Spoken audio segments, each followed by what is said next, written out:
Well, of course, the Sydney Summer Olympics are finally over. And, of course, it has been wall-to-wall Olympics coverage over the last 2 weeks right here on NBC. Unfortunately, as you probably heard, despite all the money and time NBC poured into the Summer Games, the ratings weren't that great. They really weren't. Well, I love the fake pity. Oh, poor large corporation. They'll only make $600 million this year instead of $800 billion. Oh. Now, a lot of people have been trying to figure out what exactly went wrong. Was it NBC's coverage? Or was it the games themselves that turned viewers off? Well, I have some opinions, and I thought I'd share them with you in a little piece that's going to get me fired called NBC's Olympic Coverage, What Went Wrong?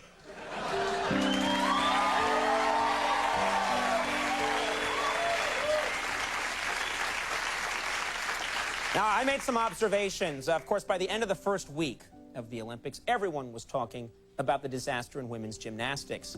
You all saw this one when somehow the vault was set 2 inches too low during the all-around competition. There they are fixing it. The screw-up caused a lot of terrible vaults, including this crash by Svetlana Horkina, the favorite from Russia. There she is. No, don't laugh at that. What a great country we have. Anyway, unfortunately, this was not an isolated incident. In the men's 400-meter hurdles, some of the hurdles were set at the wrong height also. Take a look. It was really tragic what happened to that guy. Man, was he shocked. And I don't know if you saw this, but for several of the men's basketball games, the ball was clearly not regulation. I don't know if you saw that. That caused a lot of problems.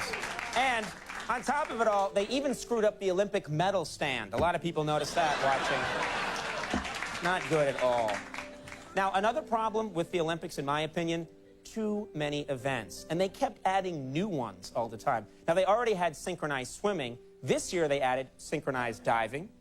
That's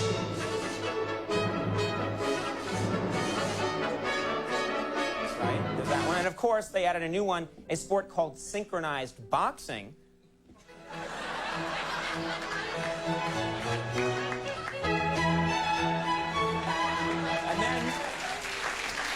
My favorite event, a brand new event called Synchronized Waking Up in the Morning.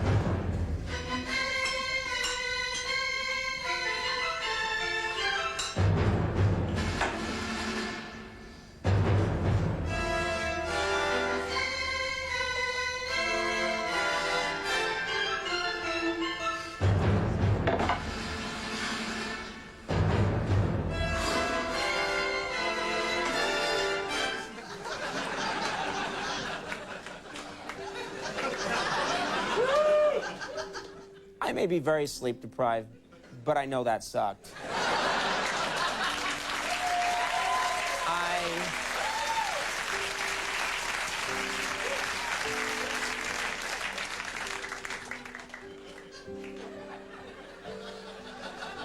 Now, here's another problem I had. Not with that, but with NBC's coverage. NBC's coverage was a little too biased towards the United States. They really skewed things to be pro-American. Did you notice that? It wasn't fair. Here's an example. The gold medal game for women's field hockey was played today, but since the United States failed to qualify for the event, we're not going to show you any of the highlights.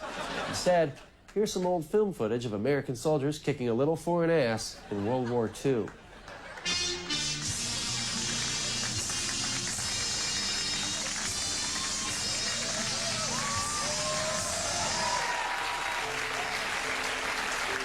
USA, USA, USA.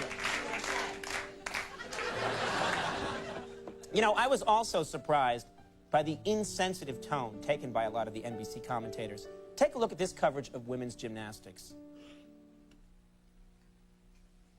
And here we go. This is it.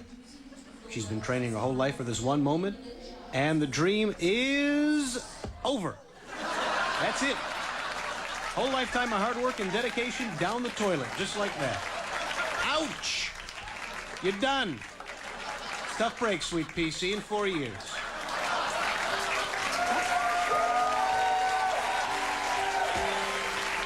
Tough break, sweet pea. Tough break, sweet pea. This is my new favorite line. You know, I think another problem for NBC was the 15 hours time difference between the United States and Australia. It really hurt the spontaneity of the coverage in a lot of ways. It affected the games. Check this out. Now, just before the medal ceremony, our cameras caught Rulon's wife, Stacy, as she reported the news back to the stage. She's speaking on the phone here with her father. Can you... Daddy won 1-0. It's 4 in the morning. Who cares? I don't care. He won. Oh, it's not even real wrestling. Not like Triple H. Call everybody. No, I'm not calling. He's a big oaf. It's not real wrestling like Triple H or The Rock. Gotta give him back his phone. Wait, just don't call me anymore. I hate Yeah, you. that's right, he won. All right. He was mad, that old man. He's a prospector by day. And finally, what really drove people crazy were those ridiculous and cheesy bios of athletes that NBC kept airing, right? That really bothered people. They tried to make everything more dramatic, and I really think sometimes they went overboard.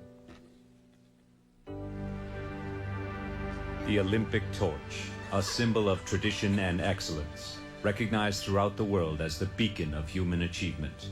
But before all the glory came a lifetime of hardship and tragedy. Born and raised in Appalachia, the torch learned to fend for itself at a young age when its parents, an Eastern European menorah, an American blue-collar blowtorch, tragically died in a fire.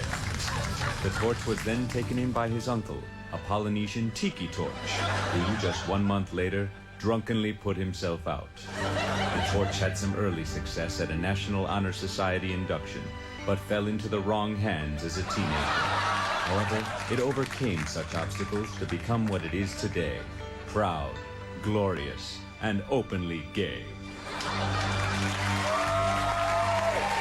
right, that one was good. That wasn't too cheesy. The torch deserved that. All right, everybody, we have a big show tonight. We're really thrilled to be back. When we return, George Foreman is going to be home.